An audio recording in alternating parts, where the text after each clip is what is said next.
Hello, hello.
Hello, is somebody there? Guess not. Hello, hello. Oh, hi. Who's that? This is the host. This is Chris. Hi, Chris. I'm Stace. Hi. How's it going? Good. I think Steve's going to be in shortly. He was in another panel that ended 10 minutes ago. Yeah, no worries. I started this earlier than I think they were expecting we would, so just That's figured okay. I'd have it here for people in case you guys wanted to get in earlier. Yep. It's always good to be able to get in early and deal with any issues that might occur. So. Yep, that was my thought. Yep. I was told that either I or you could handle queuing questions up. Do you want me to do that, or would you prefer to? I'm fine if you know how to do that. I honestly don't have too much experience Okay. with Zoom other than from joining other people's Zoom meetings, so I don't have much experience in running Zoom. Okay. Yeah, no problem. I'll just keep the Q&A up here so that I can see when people. Well, and with that as well, if you need my help with something, let me know. I'm fairly tech savvy and I can get into some of the staff chats if we have any really awkward questions or people are having problems getting in. Okay. I doubt if there'll be an issue. But I certainly would people expect not, but getting in could be an issue simply because they have to jump through hoops to get here. right. But I'm really glad that even though the website is not working, I'm really glad all the Zoom links are working. Yeah, definitely. Well, and everything's recorded too, so Yep. it might take a little time for them to get the video from the recording, but once Right. they do, we can at least upload those for people too. Yep. Okay, well, I'm going to go run get some water real quick, and I'll be right back. No worries.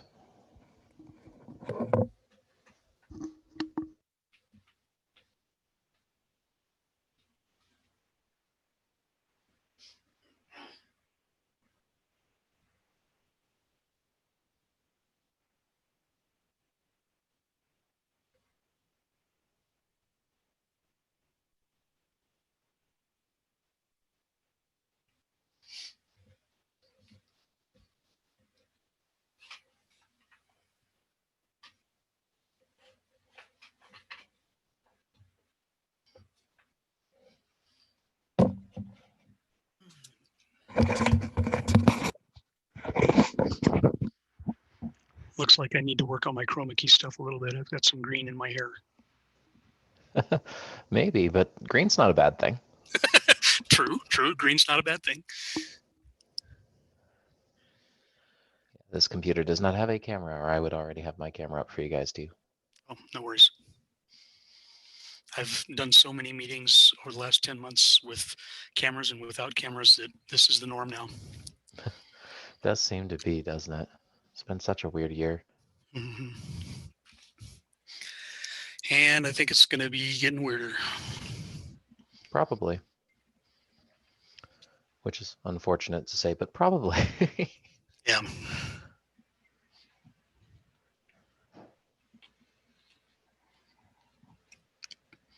And are you local in Colorado or? Yep, I'm in Centennial right now. Okay, cool. In my basement.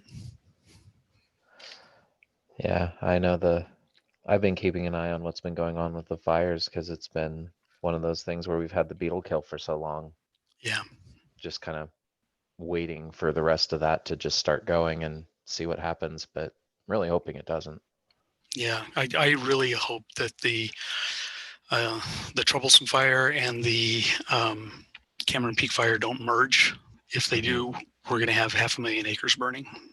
Yeah. And that's just unreal. I know of at least 3 people who are pretty sure that they've lost their homes already.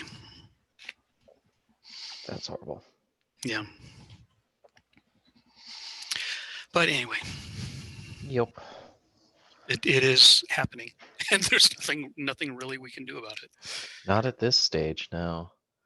And minimal we could have done beforehand, except like bring in as many people as possible to start clearing the dead trees, but even that would have only minimized it. Yeah.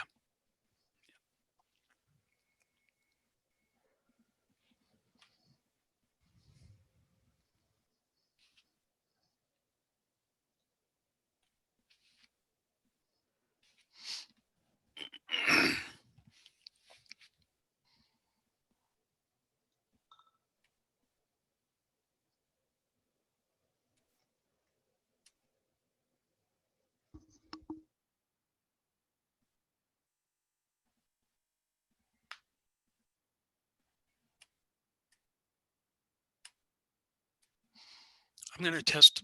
I've heard that in Zoom meetings that you can hold down the space key to unmute yourself. Okay. I'm going to test that while Sure. we have a safe. All right. Yep. Okay, so I'm holding. That's working. Yep, holding down the space key and it's unmuted.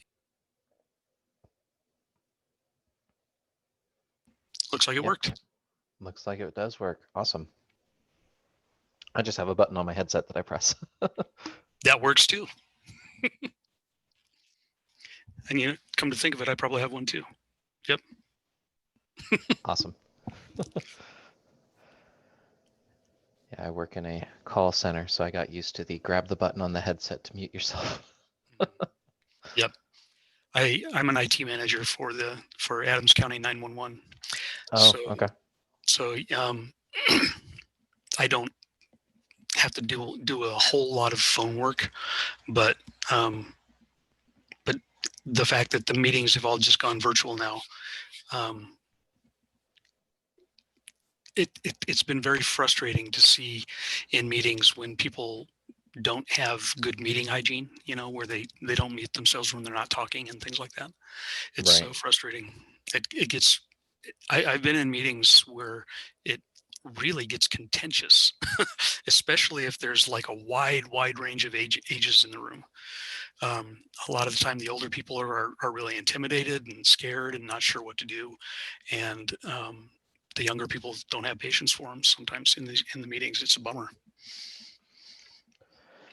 Yeah, and I mean, I know it depends on where your meeting's running through, and I think Zoom will let the person hosting it have some control over that. But I mean, there's always a point in most of those programs where you can mute other people. Mm-hmm. So, I mean, as long as the person in control knows that they have that action. Yep. And if they can get away with it with the meeting, with the people that they're hosting. Yeah, there is that too.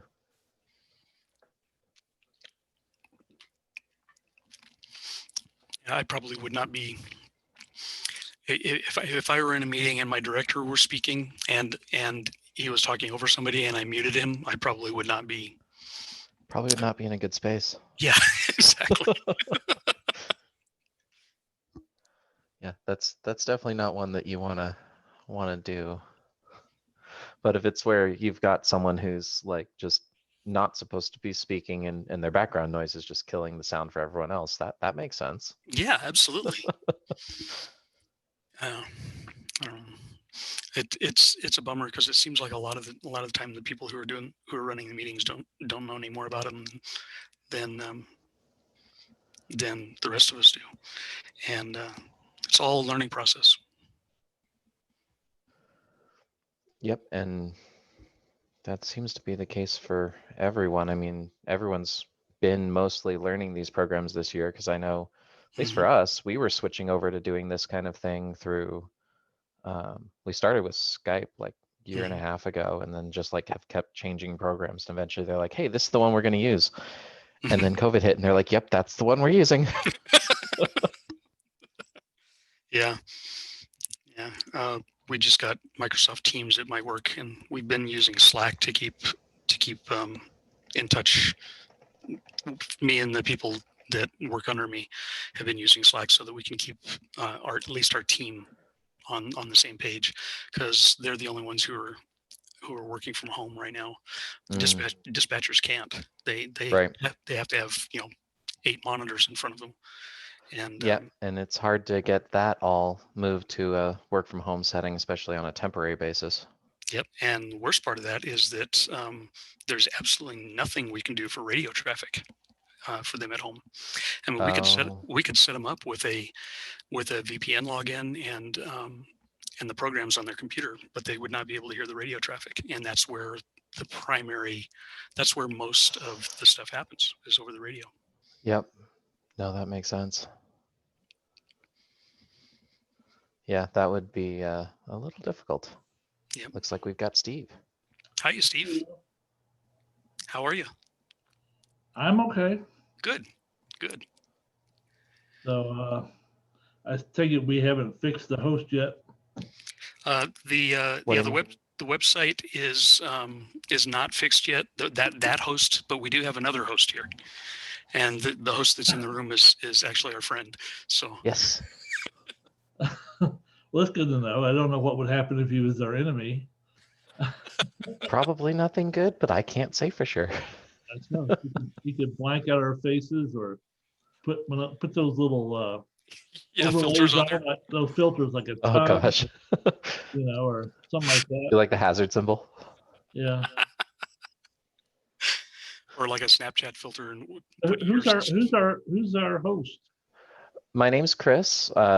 Chris Parks. I'm usually on the safety team or the security team. Okay. Well, I feel safer already. Awesome.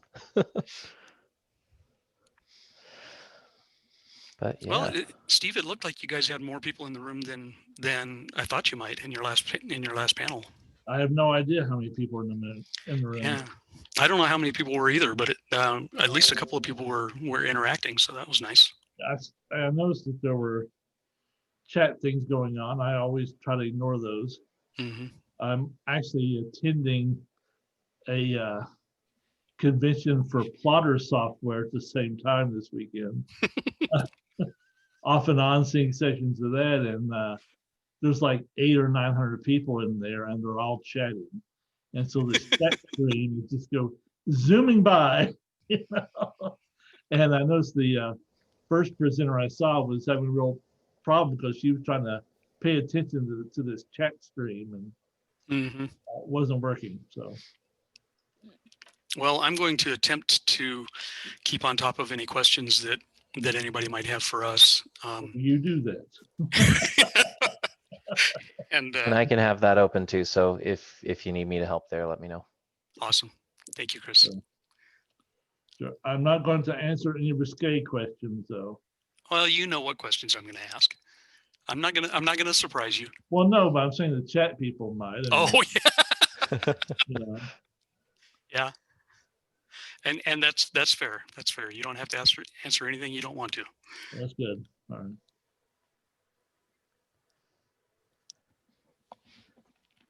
So I guess we got about 6 minutes. Well, at least your background looks good. Steve, I've got this Aurora MiniCon concert coming up, Uh-huh. and the thing's going to be entirely virtual. Yeah. And so I went out and purchased a green screen and lights Yeah. and all kinds of stuff. And I still need to work on it. If you look up here, you can still see some. Let me see if I can point with my finger. If you can still see some green in my hair up there, but Yeah. That's fairly normal. But I know. Well, I was playing around with it last night, and I noticed that because I had a practice session for World Fantasy mhm. next weekend, and so they were having practice sessions. So I was in there, and I had my green screen up and my lighting and my backdrop, and suddenly things started bleeding through after about 45 minutes. And at one point, my shirt turned into a bunch of trees, and so I think the problem must be this computer. I'm thinking maybe it's just not, after a certain time, it's just not processing properly as it should. And at least that's my guess. So Well, maybe you need to write another Batman story. yeah. Well, I don't know. I have some fairly expensive equipment here. But this laptop is slightly older. It's still a Windows 10 laptop, but it's a 17-inch Dell. I've had it for a while. So yeah. But rather than take a risk and worry about this stuff, I sadly had to put my green screen away. There was $65 blown again. Well, I'm going to keep working with later. mine. I'm going to keep working with mine and see if I can maybe get into a little bit of video production and maybe put some videos up on YouTube for my music stuff. Oh, that sounds good. Yeah. I figured may as well. I got the stuff now. I may as well learn it. Yeah, I was hoping with the green screen I could just make calls with my family back in Virginia a little bit more interesting. Yeah. Patrick Hester, right? Yeah. Yeah. At the beginning of this whole thing, he did a thing where he recorded a blank Zoom screen, his normal background, and he walked by behind it, and then he played the video as his background in his meeting. So while he was in his meeting, he was walking around behind in the background of his meeting. And the crowd, or the people in the meeting, loved it. They thought it was great. Yeah. We're not gonna have any Jeffrey Toomer moments here, are we? I will show you. I am wearing pants. See, Okay. I've got pants on. We're not going to do any tubing. Well, I'm wearing pajama bottoms, but you don't need to tell anybody that. I certainly won't. No worries there. So, well, who knew the news could be so entertaining? Yeah. It's too bad because I liked him as a commentator. Mm-hmm. So I'm kind of sad not to see what he has to say during the election. Yeah. So, oh well. Yeah. It was probably ill-advised for him to do anyway. I'm sure. Let's see. So are we going to be, Chris, do you know if we're going to be able to see the participants, or see if there are participants in the room, or is it just going to look like this? Do you know?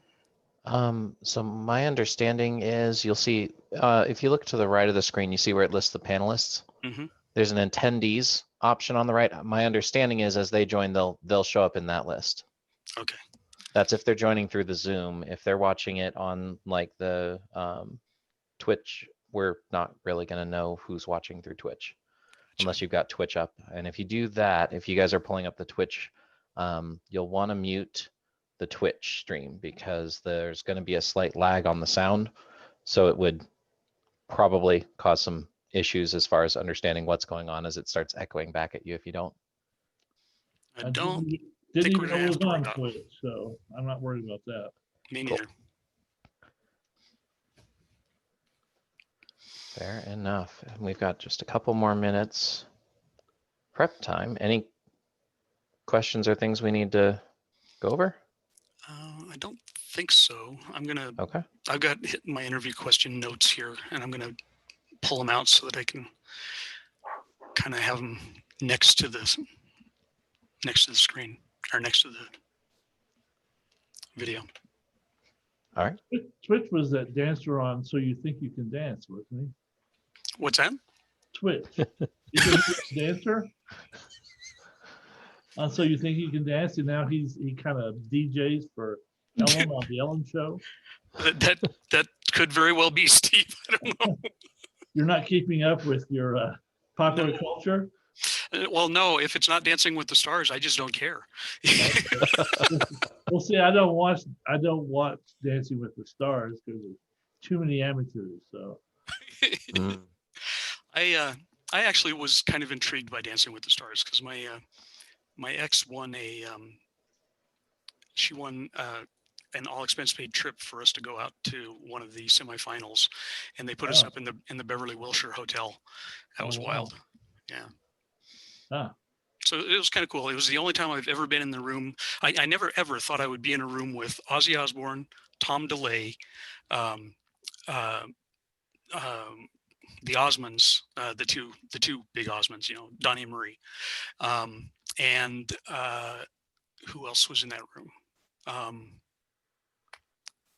I can't remember, but there were people who were on the show and had gotten kicked off, but that there were also a ton of people in the audience that I did not expect to see. I mean, Dionne Warwick was in the audience.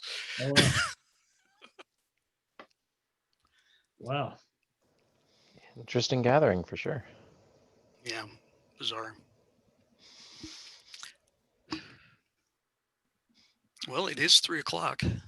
It is. Are you guys ready for me to move us into active? I'm ready. Are you, Steve? Oh, yeah. Okay. All right. 1 second while it kicks in here.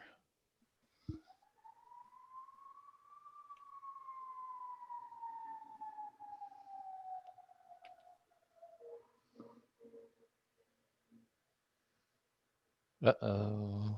I don't know if that worked. There's two of you. There are two of me, but hold on. Let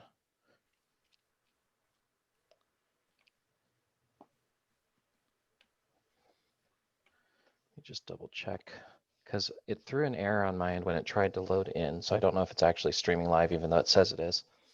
Okay. Well, we do have one attendee. Sounds like it's live. Cool. We do. Okay. Okay. Well, shall we go? An attendee other than us. As an attendee named Sheila is in. Actually, there are two attendees now. Okay. There's an attendee named Sheila and another attendee that I don't know the name of. Oh, Fred. Oh. Okay. Alrighty. Well, let's get this started then. Alrighty. Hi, everybody. My name is Stace Johnson.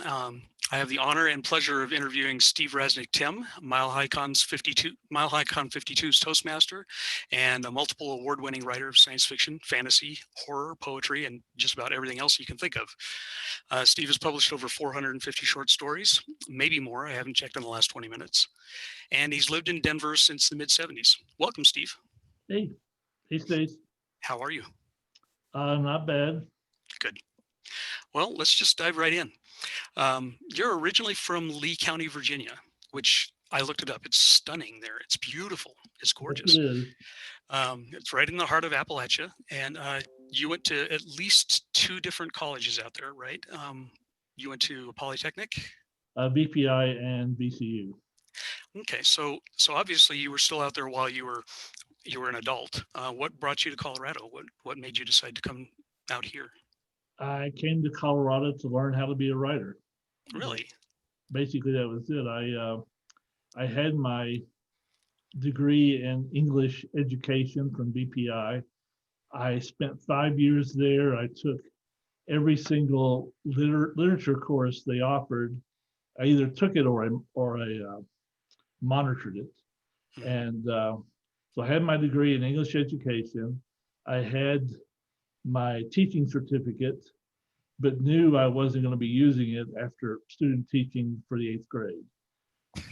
So after that, I knew that I wasn't going to be using that. So I was working for Alice Chalmers Farm Equipment in the parts department, running parts to various farmers around Richmond and outside Richmond, and thinking about how what a great use I made of those 5 years.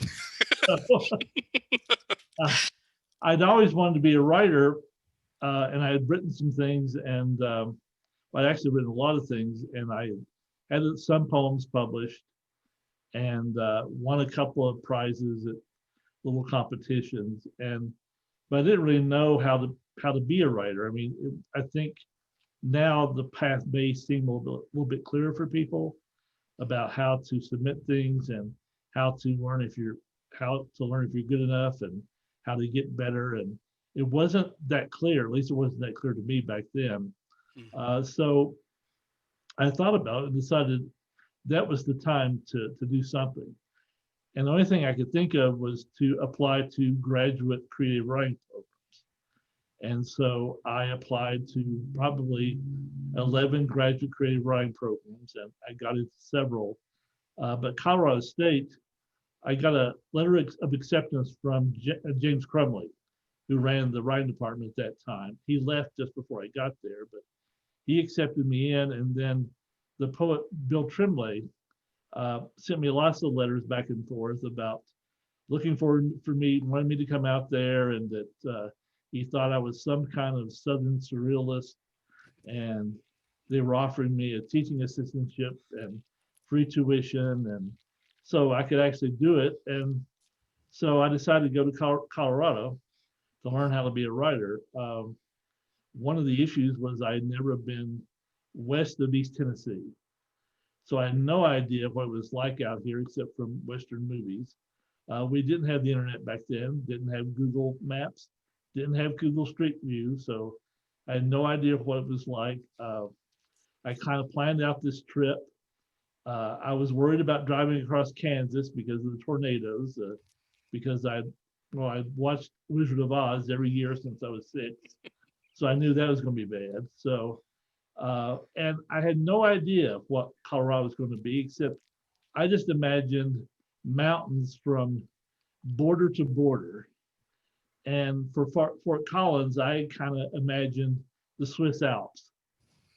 And I guess I could have found some other way to find out, but I didn't. So I bought some extra winter gear and a bunch of heavy coats. I packed all my long handle underwear. I guess you call them long johns out here. And I drove, and I got there expecting the Swiss Alps. I'm thinking along the way, I wonder if I'll have to have a sled with dogs. I don't know where I keep a sled with dogs, but it kind of worried me, and so I get there and discovered Fort Collins is perfectly flat.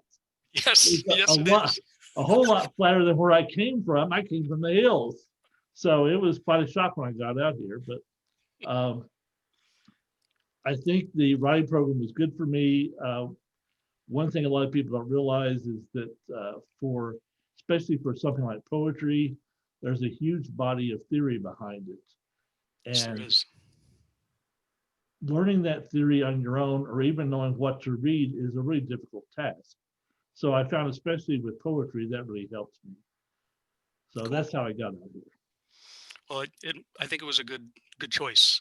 You've become one of the most prolific writers in the business. You have, I mentioned earlier, you have over 400 short story sales alone. That's getting into Ray Bradbury and Isaac Asimov territory, and it's like twice as many stories as Stephen King has told. So you are just, you're what? He's a slacker. Yeah. Well, what are you going to do? But and not only that, but you seem to be accelerating. It seems to me like you're publishing more lately than you were before. But I know that I've seen in social media that you've said that you average about 700 words a day. Yeah. How do you maintain such a robust publication catalog with such a relatively low word output? Magic.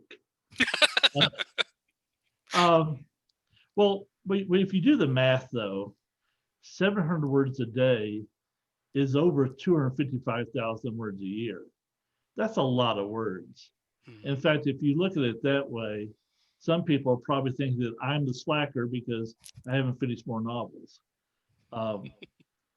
You can do almost anything on 700 words a day. And I find, especially if you're consistent with it, I don't do 700 words every day. Sometimes I only do a paragraph. Some days I may do 2,000 words, but it does average out to about 700. And the other thing that I think I have going for me in terms of production is that I have a lot of what I would call story starts or little story packages, story seeds in my files, because oftentimes, especially the last few years, when I'm afraid that I'm not going to capture an inspiration or an idea adequately, I'll often sit down with an idea and I'll type in 5 or 6 pages and then not do anything with it. I'll just save that. And then sometime later, when maybe in a year or two or even longer, and I need to find a story for an anthology, or I want to write a story about a particular subject, I'll go back to those story starts, and sometimes I'll find something that's just raring to go that at that point I know exactly what to do with it. So that cuts down on the time it takes for me to write a story. So average year, I usually finish 13, 14 stories that way. Really? And the other thing that's kind of strange about the time sequence is most of my stories take me 3 months to write. Really? I write several stories at the same time, but I find usually, especially if it's in response to a submission call, I probably spend a month thinking about the story and thinking about the ideas and the concepts. And then I spend another month just playing around with scenes and characters, and every day just adding a little bit more and basically just exploring it. Margaret Atwood talks about that she doesn't work from ideas, she works from the living stuff, which would be scenes, characters, and dialogue. And that's pretty much the way I work. I often know what I'm going to write about, but I don't know what the specific idea is until I start playing with all those materials. So in that third month is spent finishing things off. Wow. But if you're writing 3 or 4 stories more or less at the same time, it still works out to about 13, 14 stories a year. Has the pandemic affected your writing schedule, if at all? I know that you were retired before it hit, so. Yeah, I retired from the day job. When I was 66, so that was 4 years ago. Well, the pandemic, I thought I was going to get a whole lot done. And, yeah. But I didn't write at all between March and sometime in June. Really? Didn't write a word. I just, in some way, I guess I felt like there was no point, or I was also rattled by the idea, well, do I put everybody in masks or not? And, right.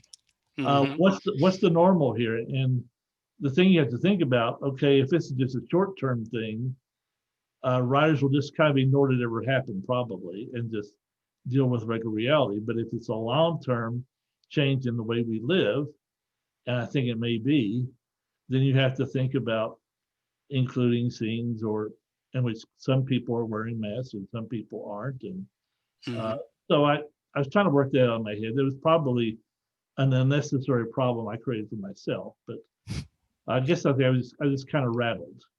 And so I just spent a lot of time reading craft books. I look back at 3 and 4 act structure. I started rereading The Lord of the Rings. I watched a lot of movies, watched a lot of junk TV. I did a lot of cleaning up, straightening up, and reorganizing. I think I reorganized my desk about 8 times. Came up with different software systems to do things, just things like that. And then I started writing again in June, and I've been writing about a story a month and also working on a novel. Interesting. Okay, well, much has been said about your writing style. You've been compared to the giants in that regard as well, in addition to the number of stories sold and so forth. I find your work to be very imagistic. I find it sometimes to be disturbing, always evocative. And I think the reason that it's like that is because there's a directness and simplicity in your writing that I find refreshing, and I think it gives your writing an edge. For example, there's a line in this book, The Man on the Ceiling, which came out in 2000.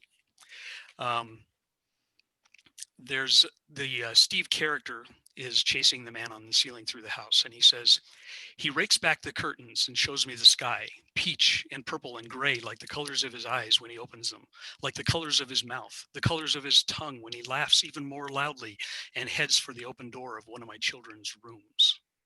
Oof. Oh, that last line, that last bit of that, it just gives me chills now just reading it. You have a lot of power in your writing. What in your life led you to develop that style, do you think? Well, thank you. You're welcome. I think writers probably aren't the greatest judges of their own work or even what they're doing. All I can say is I can tell you what I try to do. My approach to fiction comes a lot out of what I've learned about writing poetry. And so I tend to have a musical line a lot of times, and that came from writing and studying poetry, and also this need for concision, this need for every word or term to have multiple uses. And so from the very beginning, I was trying to write very concise stories where everything in the story reflected somehow something about the protagonist.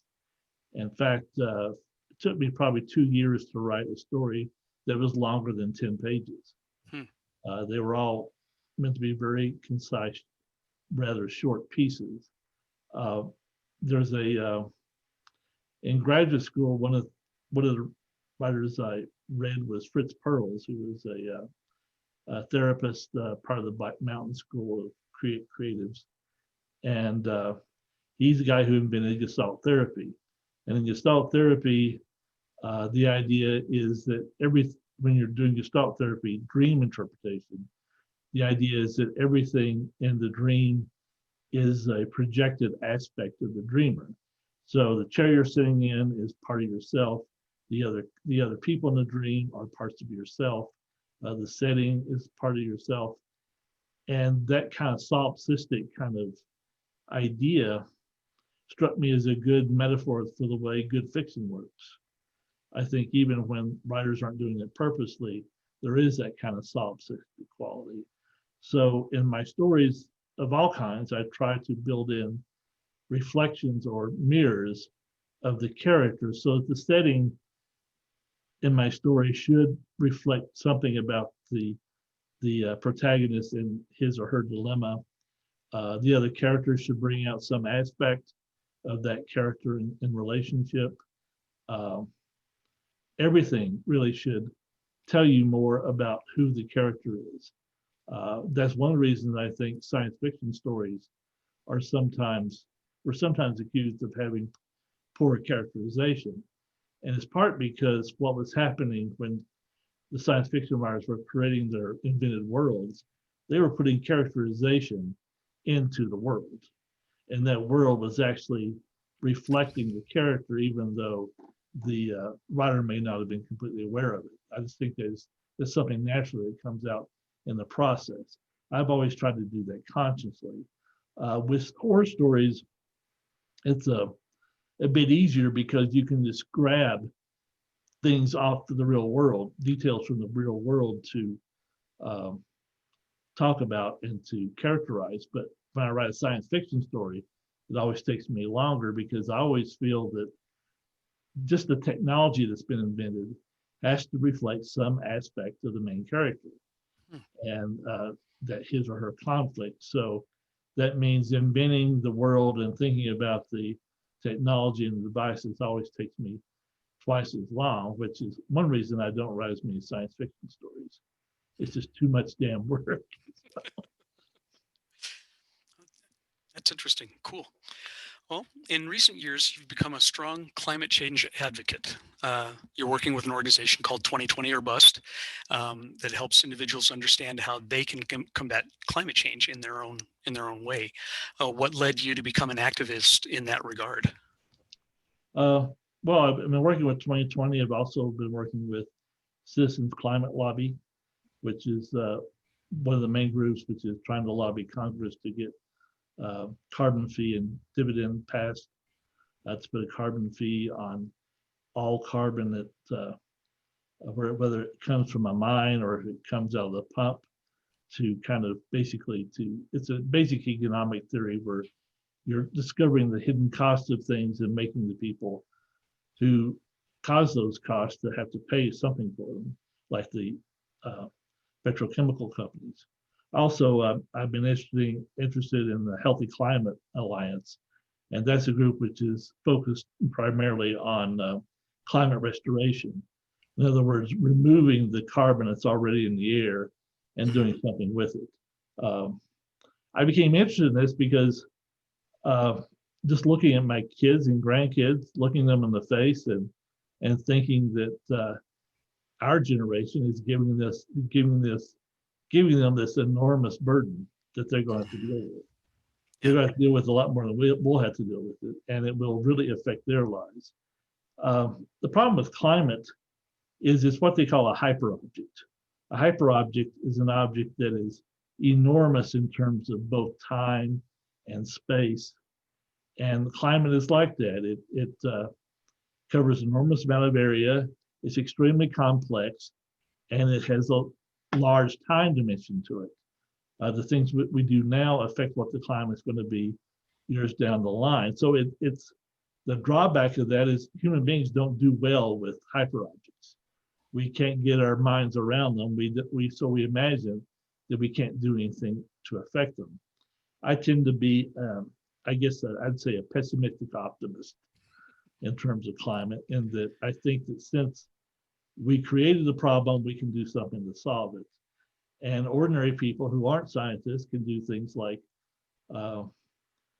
talking to their politicians, writing letters, making calls, which is what I've done, writing letters to the Denver Post, for example. I've had several published on the subject there, writing editorials, or as a fiction writer, I've included the theme into a number of my stories, basically just trying to make people more aware and to think about it. I also have a Facebook page. It's coupled with my regular Facebook page. It's called Climate Futures, and I use that to republish various ideas about climate. And I also do that with my Twitter account. I retweet various climate things.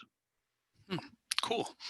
So I had heard that due to the pandemic that it had actually helped the ozone layer because there were so many people around the world that were not driving as much. And I was curious. Of course, I've also heard that regulations have been loosened, and I'm curious whether, first of all, whether there was actually anything to that about the ozone layer, and second of all, did the regulation loosening just completely undo anything that may have been gained? Well, as far as the ozone layer and the lack of activities during the pandemic, not much. I mean, you would have to have everybody not drive for a couple of years to make a real dent. Mm-hmm. And all it really did was it reminded us, I think, of what clean air looks like. And look, Helen, there's mountains out there. Did you know we had a house by the mountains? It just reminded us what that a nice environment might be like. But as you might imagine, what happens with economies is they rebound as soon as they can, and then they just double their efforts to catch up. That's what happened in China. The Chinese factories were closed for a little while, and then when they opened up again, they doubled and tripled production. And the thing is, I mean, even though those things happen with the pandemic, we're still driving the same cars, we're living in the same houses, we have the same industries, and we have the same regulatory structures.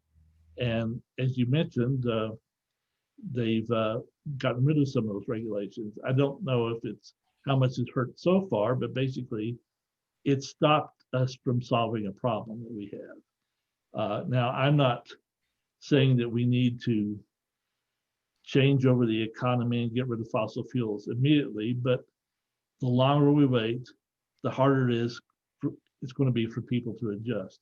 So I think we need to do it now. We should have started it 20 years ago, because using fossil fuels long term is just untenable. Our atmosphere can't handle it. And I think I'm an optimist in the sense that I think we can still solve it.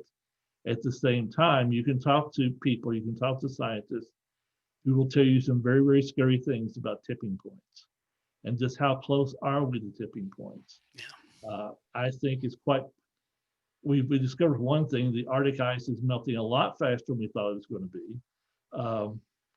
I don't believe in making too many specific predictions because we're almost always off on the years on these predictions, but we were wrong about Arctic ice. It's going much faster than we thought.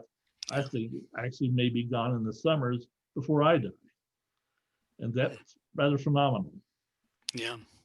So there's some scary things out there, but we can do some things about it. And the other half of it is we have to do some things about climate restoration, because even if you stop polluting the air now and stop putting carbon into the air, there's already enough carbon in the air now to put us over that 2-degree threshold. It could be rather serious. Yeah, absolutely. It sounds like it is. Well, I'm glad that you are out there trying to help people understand more about it. I mentioned this book earlier, The Man on the Ceiling. This came out in the year 2000. It's a very slim volume, as you can see. It's a chapbook. Mhm. And it was written by Steve and his wife, Melanie. And that little book in the year 2000 won the World Fantasy Award, the Bram Stoker Award, and the International Horror Guild Award. And as far as I know, that's the only work that has ever done that. Do you know if that's still true, Steve? I think so. Of course, the International Horror Guild Award is not there anymore, so that Well, record's okay. pretty safe now. Yeah. In that regard. Yeah. So, Well, I remember when you guys launched the book in 2000 at the World HorrorCon 2000, and Harlan Ellison was there, and I remember how he was, loudly proclaiming that it was the best thing written in decades, and it seemed like you and Melanie were a little uncomfortable with that, to be honest with you. I know that you guys are not the best self-promoters. That part feels uncomfortable to you guys, I think. But yeah. the thing is, he was right. The book is really well written, and it's tugs at your heartstrings. It's emotional. I personally prefer this slim version to the later novel version that came out, because it feels to me like it has more impact. But can you discuss a little bit about that, about why the book was turned into a novel? Is that something that you and Melanie originally wanted to do, or was that something that came from outside sources? No, we had never thought about expanding it, but I wanted to do something with it. I was very proud of it. So actually, I just sent copies of it to various New York houses, to various editors, and I heard back from someone at Simon Schuster. Unfortunately, I can't remember her name now, but she said she loved it and she'd been passing it around the office and people admired it a great deal. And had we ever thought about turning it into a novel?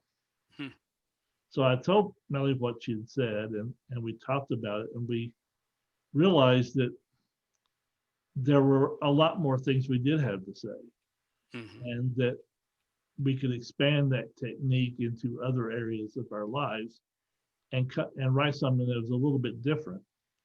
And so we decided to try to write that novel for her.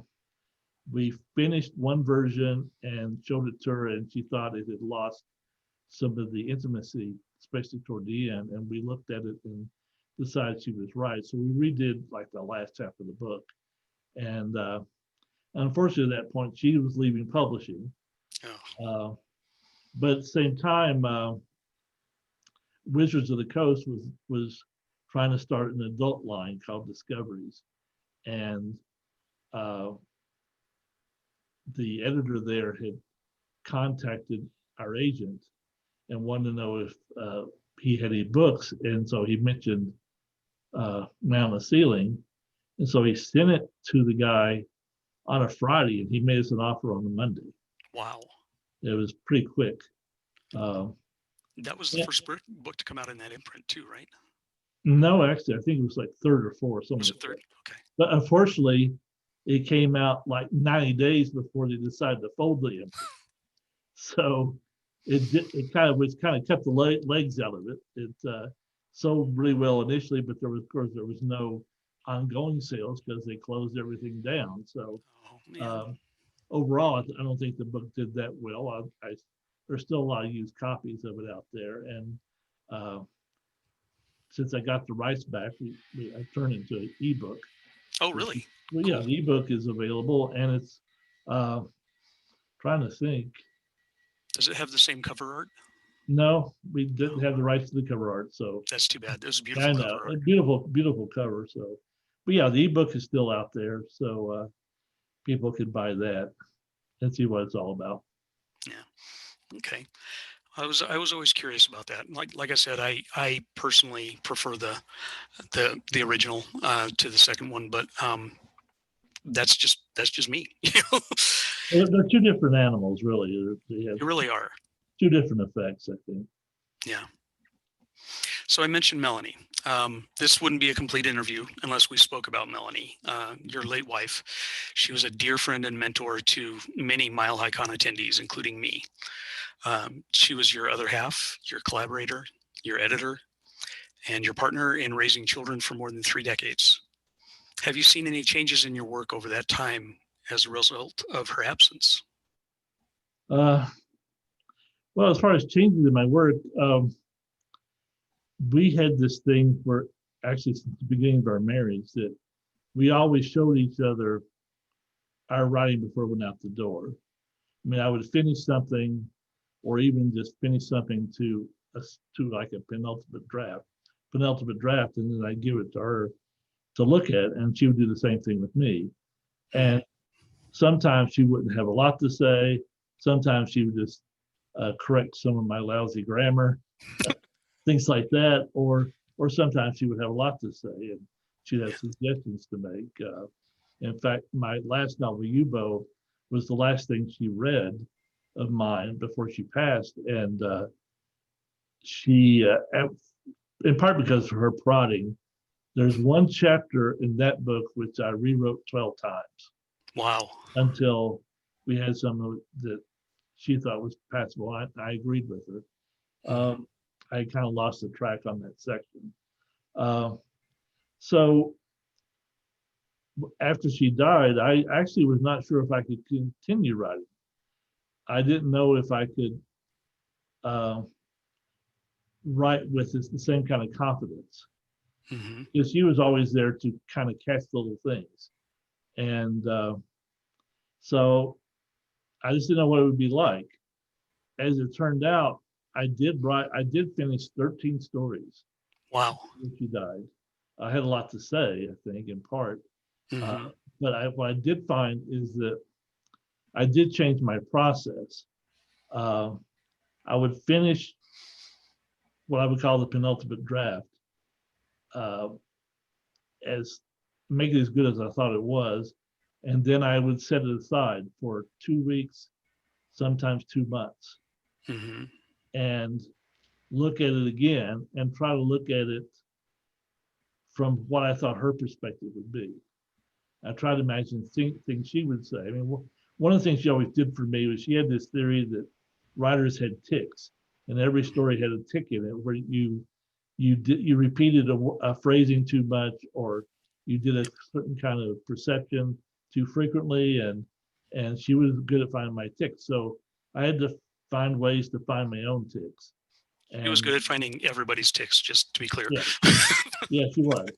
So I had to learn how to do that for myself, and also just try to put myself in her head about what she would say about the story. I also added Melly also was a better writer than I am, word by word. She had a more refined prose than I do, I think. So the other thing I did was, after I finished the final draft, I had started doing what I call a refinement draft. And in that refinement draft, I would go over it word per word, looking for words that were too close together, looking for words that were unnecessary. Things like, well, a lot of these things are covered in a book called The 10% Solution. Ken Rand, yeah. Ken Rand's book. And a lot of them are those kinds of things, like using the word that. Mhm. Most of the time, we don't need to use the word that. And just issues like of that sort. And so I would spend that fine draft, I spent an awful lot of time on. And I know some writing instructors say that that's not that necessary, that you only gain about 10 or 15% of quality when you do that. My argument always is that 10% of quality is often the difference between a great story and just an okay story. Yep. So I want that extra 10 or 15%. Absolutely, yeah. And that, just as a side note, Patrick Swenson mentioned in the chat, that's a great book. when we mentioned 10% Solution, yeah, it really is. By the way, you can, I want to tell you, you can also automate that system. There's I can't remember the name of it. There's it's a hand, but there's a add-on for Word. I think it's called Edit or something like that, that allows you to personalize it. And one of the ways you can personalize it is you can tell it what it can tell you. You can tell it to flag what words you want it to look for. Mhm. One of the things I did was I just entered all those words from Ken Rand's book into that software, and so now I can run that program that catches all instances of that, all instances of a number of words. That's great. That's a really good idea. I like that. So that's my big secret for the week. And Patrick said something else again. He's after I mentioned that he'd said something, he said, "Well, I published it. I think it's a good book." So yeah, he did a great service. So everybody should buy that book and make Patrick a rich man. Yeah, there we go. He's already a good-looking man, but now he'll be a rich man too. So. Well, we've got just a couple. We got about looks like 15 more minutes or so. I've got a couple more questions, and then we'll open it up for questions from the attendees. If you'd like, just drop some questions in the Q&A section here, and we'll get to those after this next couple questions. Steve, I have to apologize because I told you that I wasn't going to drop any unknown questions on you, but I'm curious. Huh? Did you say that? I don't know. Yeah, I did. But anyway, I want to know more about your poetic process. Obviously, poetry was a big starting point for you, and you wrote, or you edited the science fiction poetry journal in the '80s called Umbral, and you came out with the Umbral Anthology of Science Fiction Poetry, which is really huge and an awesome book for somebody who likes poetry. Mm-hmm. But I hadn't realized until this interview how much of your writing process is informed by poetry. So can you talk a little bit more about that? Yeah, I get it's kind of hard at this point to, since I don't write as many poems anymore. I guess what I would say is the poetic theory has affected my prose more than my poetry at this point. And part of it is the whole thing about cutting and editing and making everything as bare as possible, in a sense, as simple as possible. One of the things I do in my prose is I always try to cut 25 to 35% from the final draft. And I can almost always do that. And my writing process is somewhat similar for prose that it was for poetry, and that with poetry, you write a lot of lines frequently, an awful lot of lines, maybe 2 or 3 times more than you need, and you start cutting them out. With my way I work with short stories is I put everything into one file. I put the research, if it's a submission call, I put the submission call in there. I put in everything I can think of on that subject, just off the top of my head. And then I do research, and I put the research in there too. And I start finding patterns and finding out what the story is, finding what the characters are. And the real joy of writing for me is cutting. That was the real joy for me in writing poetry. And now for prose, I just love to cut and cut and cut until I find the gem of the story that's in there. So I think, and I know a lot of writers find it hard to edit, find it hard to cut, but if you can really give yourself the freedom to cut, I think you can become a much, much better writer. Well, your advice is consistent with my first mentor, Leonard Bird, who was a professor at Fort Lewis College. His mantra was cut by a third, and he would always say when for him it didn't matter if it was poetry or if it was prose. When you're done with the first draft, he said, go back through and cut by a third. And that's one reason I like to put a lot of stuff in there. It's, even putting in stuff I know I'm going to cut anyway, it makes it less painful. Because there's a lot of stuff I know I'm going to cut anyway, so it just makes it seem a lot more natural. So sometimes the things you put in there that you're going to cut are still things that you kind of have to have in there and in front of you because they inform the character, they inform the narrative in some other way, they amplify the theme. So it's good to have them there right in front of your eyes. Yeah. Okay. Well, cool. Thank you very much for that. I think we've reached the point where I need to ask you what's your latest work and what's in the queue. What can we expect coming from you soon? Well, I'm not sure exactly. I mean, I'm always working on stories.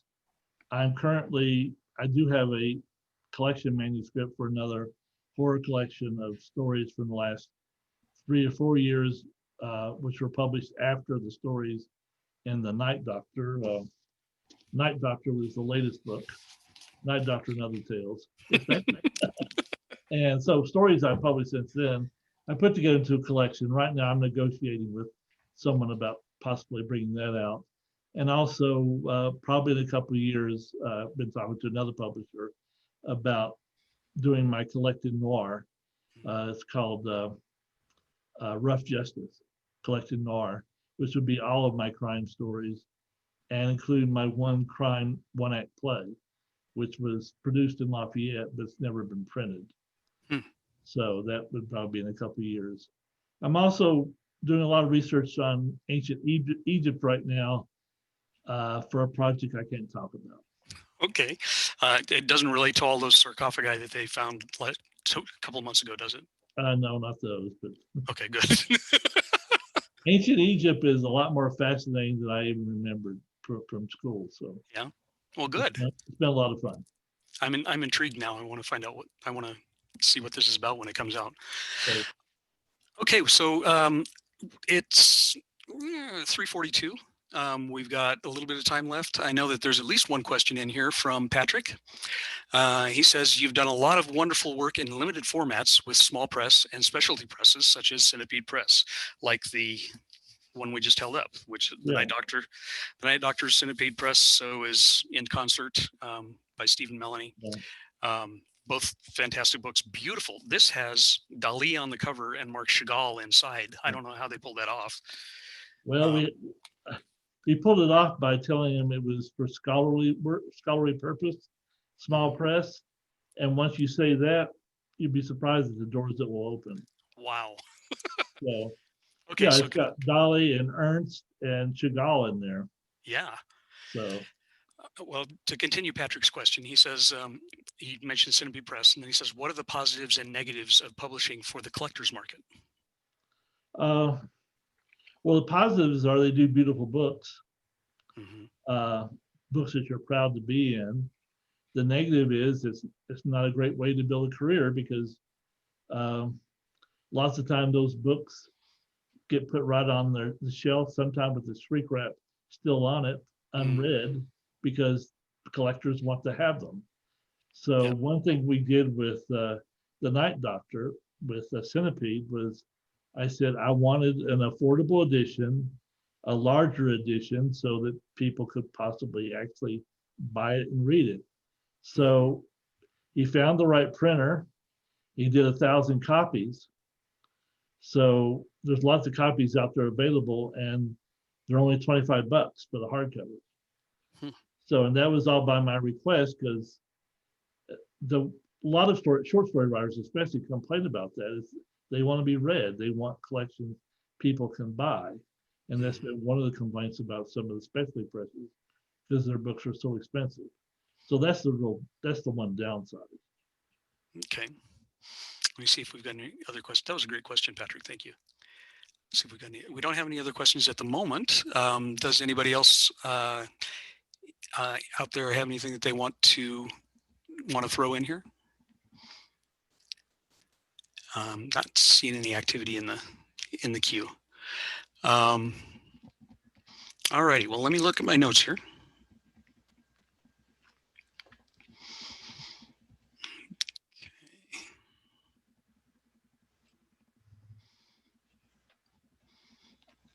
I think my notes are pretty much wiped out here. And so I think I'm about 5 minutes short of filling the time here, Steve. Well, why don't you sing for us? Right. Yeah. I didn't clear that with MileHiCon before joining this. So yeah, I actually will be singing at the Aurora MiniCon next month. So, but anyways, everybody, thank you for attending. I apologize that I'm dropping you off 5 minutes early here, but I honestly thought that there would be more questions, so that was my fault. Everybody have a wonderful day, and I think we'll end this interview right now. Thank you so much, Steve. Oh, thank you, Stace. All right, take care. Thanks. Bye. Bye.